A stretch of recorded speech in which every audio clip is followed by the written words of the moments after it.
Muy buenas tardes.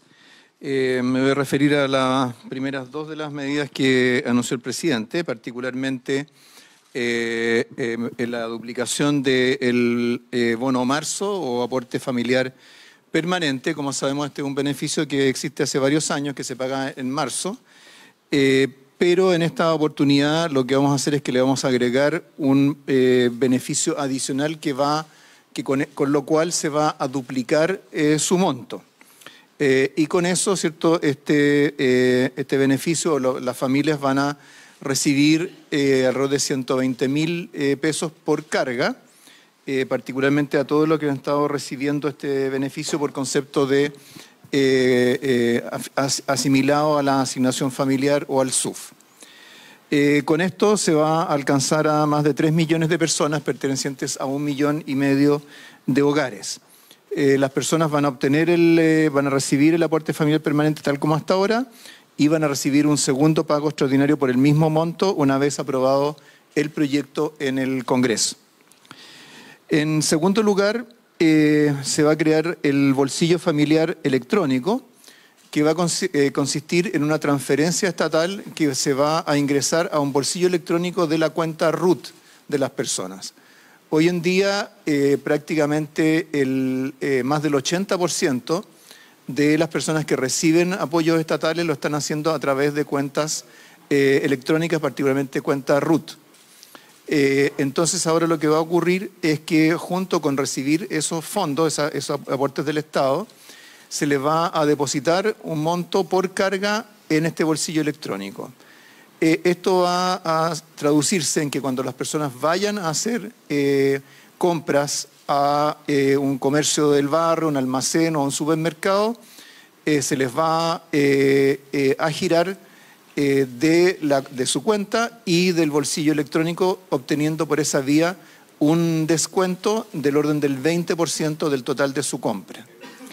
Ese descuento de 20% del total de su compra va a corresponder aproximadamente a lo que ha sido el aumento del costo de la canasta básica de alimentos en el último año y también va a ser muy similar a lo que se carga en esa compra por concepto de IVA.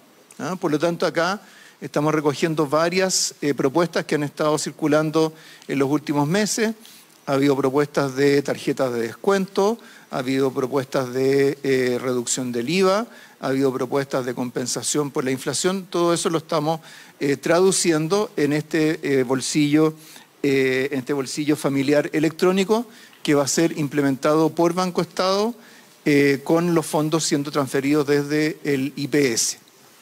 Los beneficiarios de este bolsillo familiar electrónico van a ser las mismas personas, los mismos causantes, los mismos beneficiarios que han estado recibiendo el aporte por costo de la canasta básica de alimentos desde mayo de este año. A continuación, el ministro Jackson. Sí. Bueno, muy buenos días a todos, a todas. También es importante poder anunciar una de las medidas que hoy día hizo referencia el presidente Gabriel Boric, que de forma permanente también para las bases del sistema de protección social, que por cierto nosotros queremos ampliar. Tenemos que tanto para la asignación familiar como para el subsidio único familiar, que son dos de las transferencias más importantes que reciben mensualmente las familias, vamos a tener por un lado un aumento en el monto, es decir, un 20% de aumento en el monto de estas transferencias que se hacen mensualmente. Y adicionalmente vamos a incluir a 900.000 niños, niñas y adolescentes que al ser cargas debiesen hoy día estar sujetos a tener ese beneficio, pero que estaban siendo excluidos y excluidas de ese pago, particularmente de los sectores que más lo necesitan. Por lo tanto, con eso buscamos abordar particularmente a niños, niñas y adolescentes que pueden estar en contextos de vulnerabilidad o pobreza y también, sobre todo, a sus madres, porque particularmente estos son hogares donde mayoritariamente son monomarentales, que puedan sostener su hogar y la maternidad que esto conlleva, lo que en promedio, por ejemplo, a un hogar que pueda tener dos cargas familiares, por ejemplo, una madre que pueda tener sus ingresos, pero además tener dos cargas familiares, va a recibir del orden de 40.600 pesos mensuales por concepto de subsidio único familiar, y eso, imagínense, mensualmente, pero es permanente, es decir, todos los años desde que se comience a pagar esto, va a tener este beneficio de manera mensual, cosa que los distintos gobiernos puedan ir desafiándose a ir incrementando a lo largo del tiempo como una medida permanente. También, como lo mencionó el presidente, y tenemos acá al director de FONASA para responder si es que hay dudas, va a establecerse y ampliarse un convenio de rebaja de medicamentos para este año 2023. Primero, aumentando de 240 a 512 los locales que van a tener este beneficio para contar con estas rebajas y al mismo tiempo así llegar a mayor cobertura, incluyendo también a la región de Tarapacá, que no estaba incluida en los convenios anteriores. Y, sobre todo lo más importante, ampliando la oferta de medicamentos que van a tener acceso a este beneficio, de 2.700 a 6.900 medicamentos que obtendrían una rebaja promedio de un 32%, lo que es súper significativo en un país que tiene una alta carga y un alto costo de bolsillo, o gasto de bolsillo, como se le llama, en materia de salud, ¿ya? Particularmente por los medicamentos.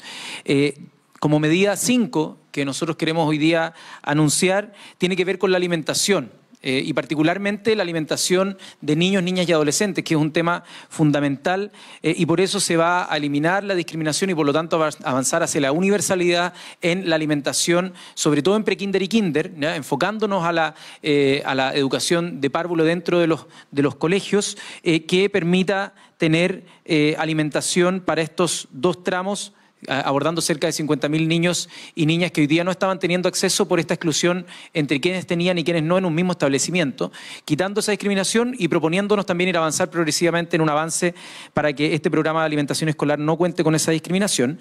Y por otro lado, tal como se hizo durante el año 2022, que fue un aumento de 5.000 pesos mensuales a la tarjeta BAES, ya a la beca de alimentación de educación superior, este año se va a avanzar con otros 5.000 pesos para poder tener mensualmente en esta que sabemos que es una tarjeta que finalmente la ocupa toda la familia para poder ir a comprar alimentos y poder generar parte del ingreso que pueda ayudar a sostener cuando un estudiante o una estudiante está en la educación superior. Beneficiando esta última medida a casi 700.000 estudiantes y por lo tanto a sus familias completas.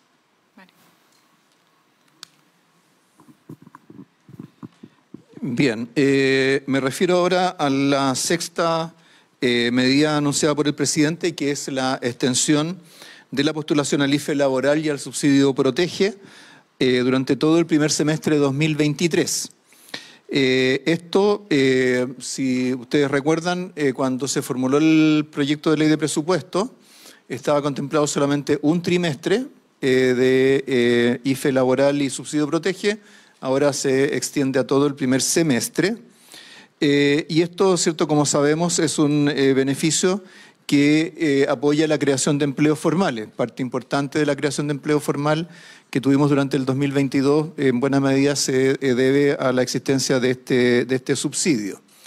En conjunto, esperamos con esto llegar a alrededor de 600.000 personas que, cierto, para poder acceder al beneficio, acceden a empleos formales, a diferencia de los otros beneficios de los que hemos hablado acá. Este es un beneficio al cual se postula a través de la página web del CENSE y requiere que la persona obtenga un contrato formal de trabajo, tenga una renta mensual de hasta 3 ingresos mínimos mensuales y además haya estado cesante durante el mes anterior a la contratación. Y por último está un programa de garantías especiales estatales de 50.000 millones de pesos para créditos al sector de la construcción. Como sabemos, este es un sector que ha enfrentado muchas dificultades en los últimos tiempos, producto fundamentalmente del aumento de los costos de materiales de construcción. Este fondo de garantías especiales estatales lo que va a permitir es el acceso de las empresas constructoras a créditos en condiciones más favorables y particularmente van a apalancar alrededor de 300 millones de dólares en créditos a este sector, lo cual va a permitir entonces que este sector mantenga o aumente el empleo, siendo un sector particularmente relevante para el empleo asalariado en el país. Finalmente, me quisiera referir a algunos temas que son transversales a estas medidas. Primero, el costo. El costo de estas medidas o los recursos involucrados en estas medidas es del orden de los 2.000 millones de dólares. Si queremos tener un referente, esto es más o menos el doble de lo que costó el bono de invierno que se entregó en agosto del año pasado. ¿Cómo se va a financiar? Se va a financiar fundamentalmente con recursos del presupuesto para el 2023, más algunos recursos adicionales que vamos a informar en detalle la próxima semana. En segundo lugar, entender cuál es el efecto combinado de estas medidas. ¿Por qué? Porque, cierto, como habrán notado, muchas de ellas abarcan a hogares que tienen características similares o tienen coberturas muy similares una de otra, por lo tanto los beneficios se van a poder combinar. Entonces, si consideramos cierto, el segundo trimestre del año y consideramos en ese trimestre cuáles son los ingresos adicionales que se van a obtener en relación a un trimestre normal, lo que vamos a tener es que, en primer lugar, algo que no es parte de este paquete, pero que sí es algo que está vigente, es el aumento del ingreso mínimo, ¿cierto?, en 10.000 pesos mensuales. Tenemos el aumento de la asignación familiar, ya descrito por el ministro Jackson en función de las cargas familiares. Vamos a suponer 2 cargas familiares. El bolsillo familiar electrónico también se entrega por carga. Vamos a considerar nuevamente 2 cargas familiares, lo mismo que para el bono marzo, y el ahorro en medicamentos. Todo eso para el trimestre va a representar un apoyo del orden de los 475.000 pesos, equivalente más o menos a 158.000 pesos mensuales. ¿Por qué? Y por último, quiero referirme a por qué estamos tomando el segundo trimestre como referente para efectos, en primer lugar, de la entrega de muchos de estos beneficios y también para las comparaciones. Porque el segundo trimestre va a ser el trimestre en que vamos a tener la inflexión en la economía. El proceso de ajuste que la economía ha estado experimentando ya está en buena medida avanzado. Vamos a tener pronto las cifras completas del cuarto trimestre del año. Probablemente vamos a tener un trimestre de algún ajuste adicional y ya en el segundo trimestre del 2023 vamos a empezar a ver, en primer lugar, aumentos de la actividad y vamos a ver inflación por debajo de los 2 dígitos. Entonces, ese es un momento muy importante para darle un impulso adicional, un apoyo especial a las familias, a los hogares que han sufrido más, especialmente las consecuencias de la inflación durante este tiempo. Sabemos que han sido tiempos difíciles. Sabemos que la inflación es probablemente lo que más ha afectado a todos los hogares, pero por supuesto afecta mucho más a los hogares que viven de un sueldo que no se reajusta necesariamente de acuerdo a los precios en la economía. Entonces, este paquete, este conjunto de apoyos, son apoyos que no los estamos haciendo porque nos estemos acercando a una crisis económica, sino que al contrario, es un conjunto de apoyos que son para ayudar y apoyar a más de 1,5 millones de hogares a que den vuelta, por así decirlo, la página de lo que ha sido esta crisis, enfrenten un futuro más auspicioso y en mejores condiciones de vida para su familia. Eso es lo que podemos agregar en términos del balance global. Gracias, ministro. Vamos a iniciar la ronda de preguntas sobre estos anuncios. Hola, buenas tardes. Buenas tardes. Quería preguntarle primero al ministro Marcel respecto a si es que esto va a tener un impacto inflacionario. Y también quería preguntarle si estas medidas se anuncian un poco para contrarrestar el avance de los autopréstamos. Usted ayer fue bien crítico en la Comisión de Constitución respecto a esta iniciativa. Y después del ministro Marcel quería preguntarle al director de FONASA si nos puede contar un poco más sobre el impacto que va a tener esta medida 4 del convenio para rebajar los medicamentos. Ministro.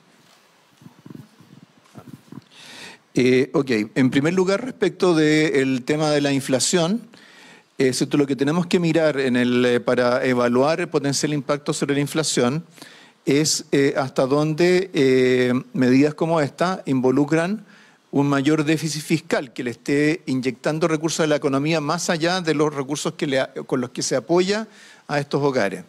Estas son medidas que van a estar financiadas dentro del marco fiscal que tenemos para este y los años siguientes. Por lo tanto, son medidas que no van a incidir sobre el balance fiscal de este año. Por lo tanto, por esa razón, creemos claramente que no van a tener un impacto inflacionario.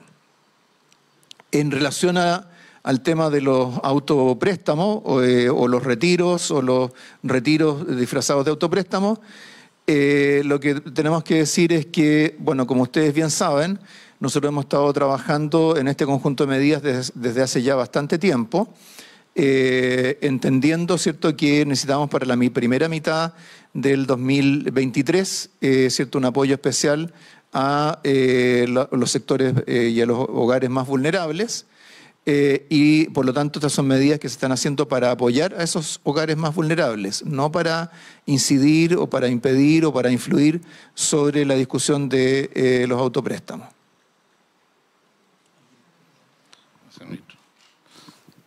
Buenas tardes. Sobre el impacto de la medida de convenio en farmacias para medicamentos de FONASA, bueno, el primer impacto importante, ¿cierto?, es el alcance que tiene en personas, ¿no? Potencialmente alcanza a todos los beneficiarios de FONASA, esto es más de 15 millones de personas.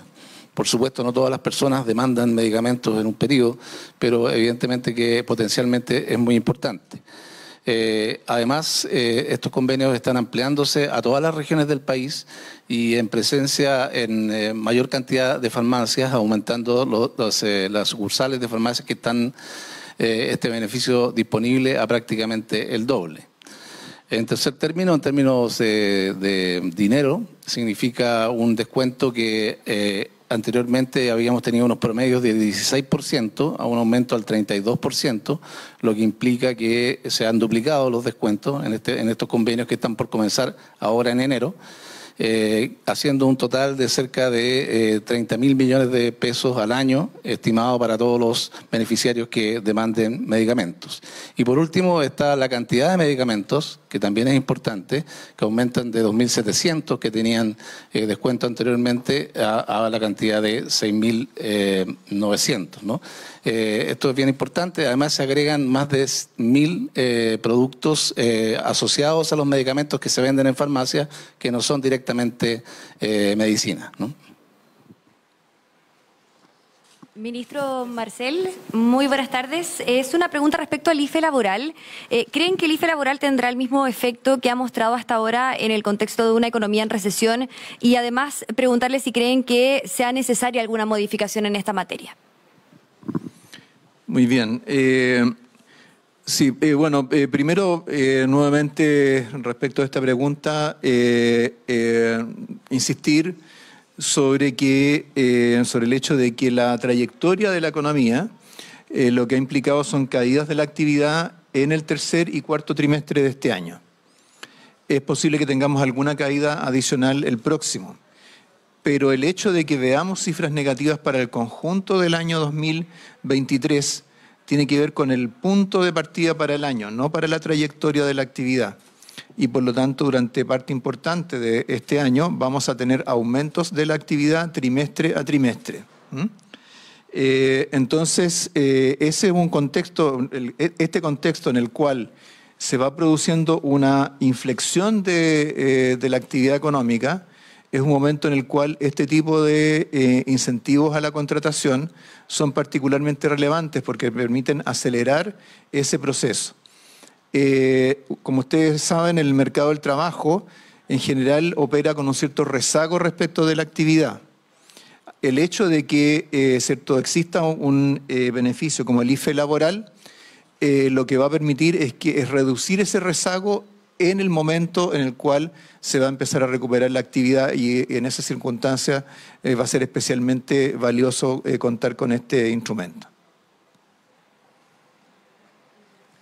Hola, ¿qué tal? Ministra Vallejo, le quería consultar por las palabras del presidente recién respecto a la decisión de Fiscal Nacional ya de nominar a Ángel Valencia. El presidente dijo que la elección de Valencia no es una moneda de cambio sobre la acusación constitucional contra la ministra Ríos.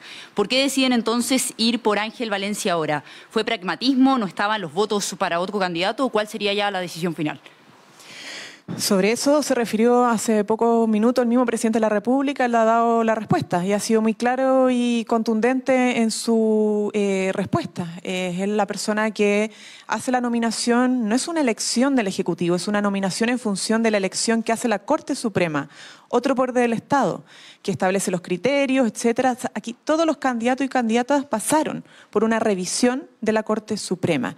Y es el Senado el que en última instancia tiene que aprobar o rechazar en el marco de esas propuestas las nominaciones.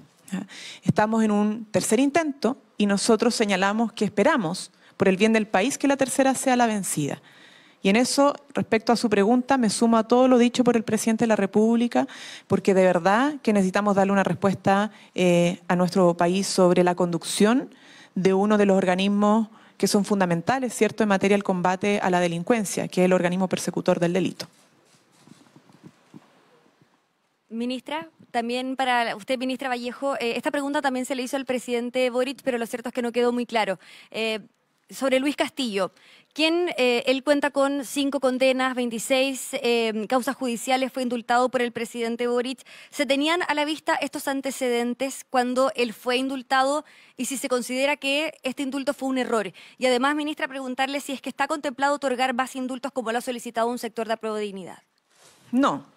Y sobre la pregunta, nuevamente, contestó el presidente de la República. Los indultos son una facultad y una atribución de los presidentes de la República. Los indultos se aplican, y no hay otra manera, sobre personas condenadas.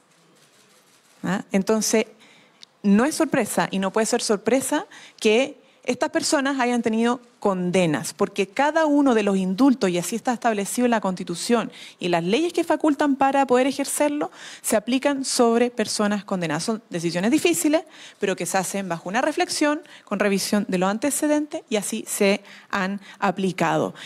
Quiero agradecer obviamente la presencia de todos los periodistas, de la prensa acá. Hace mucho tiempo se viene solicitando y esperando este anuncio.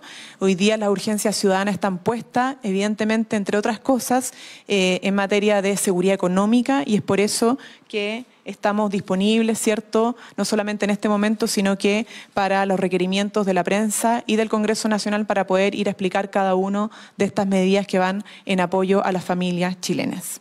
Muchas gracias.